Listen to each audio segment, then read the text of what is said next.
must have the precious. Peter Jackson's Lord of the Rings trilogy is his precious, and there's no doubt that he succeeded in bringing the books from page to film. However, the question remains, who gets credit for being the true author of the Lord of the Rings films? Well, that rules you out, Pip. Should JRR Tolkien be considered the author of the films for creating this expansive universe and story? Should Peter Jackson get credit for dedicating more than a decade to bringing these stories to life? Or should the screenwriters Fran Walsh and Philippa Bowens get the credit? There is only one Lord of the Ring. Only one who can bend it to his will. And he does not share power. To figure out who should truly get credit, we need to understand the differences between the books and the films. Tell me everything. Everything? One major change was the age of Frodo in the movies and the books. In the movies, Frodo is a young hobbit that remains about the same age throughout all three films.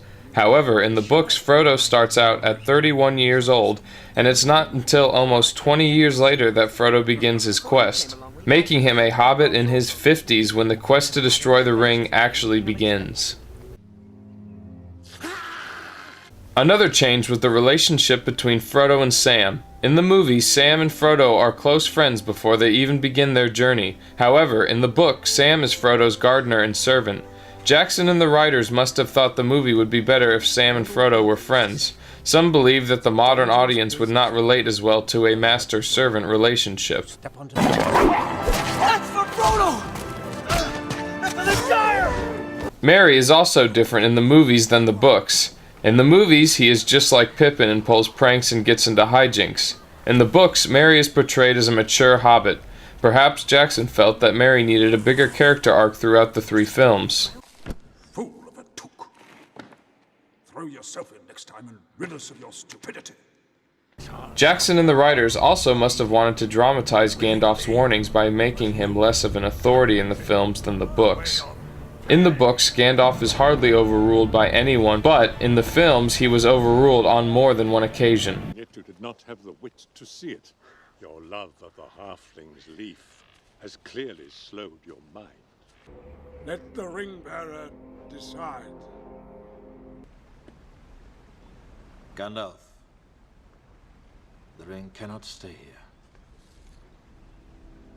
Jackson and the writers also decided that Aragorn needed some adjustments. In the movie, Aragorn does not want to reclaim his position as King of Minas Tirith because he is afraid he will repeat his ancestors' mistakes. The same blood flows in my veins. Same weakness. In the books, the only thing stopping him is his faithfulness to Frodo and the Fellowship. Giving Aragorn this confliction in the films gave him a bigger, more dramatic story arc. This day does not belong to one man, but to all. Let us together rebuild this world, that we may share in the days of peace. We can already see how Jackson is interpreting the books into his own vision with these changes. And that's not even all of them. I think I'm getting the hang of this. Another character change was Gimli as comic relief. Gimli serves as well-timed comic relief in a movie that gets pretty dark.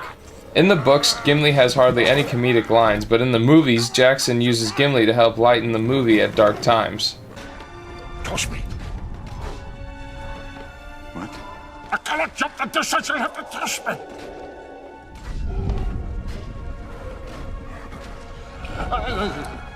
Don't tell the elf.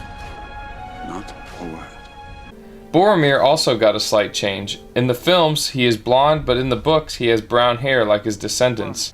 Some believe Jackson and the hairstylist did this change to make Aragorn and Boromir more distinguishable in the film. One does not simply walk into Mordor. Lastly, in the books, Sauron still has a bodily form, but in the movies, Sauron takes the form of the all-seeing eye and never takes form after getting his finger chopped off. Jackson might have done this to create more suspense and impending danger. Sauron has regained much of his former strength. He cannot yet take physical form, but his spirit has lost none of its potency. With all these changes, we can see how the writers and then Jackson decided to change the books. I think most of Jackson's decisions were for the better and made the characters more lovable. Without Jackson's changes to the characters, some of them would have fell flat. Jackson also needs a lot of credit for the amazing spectacle and visuals of the film.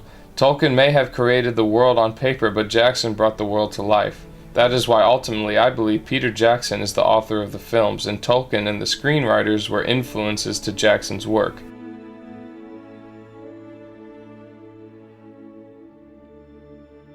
Things would be a lot different with a different director's influence, but because of what Jackson decided to include or what not to include, whether it's good or bad, makes him the author of the films. He had the creative vision to make the books into a film series, and he had the final say. With many thanks to Tolkien's incredible masterpiece, it is truly Peter Jackson's interpretation of the books that makes him author of the Lord of the Rings franchise. And we can talk about The Hobbit another time.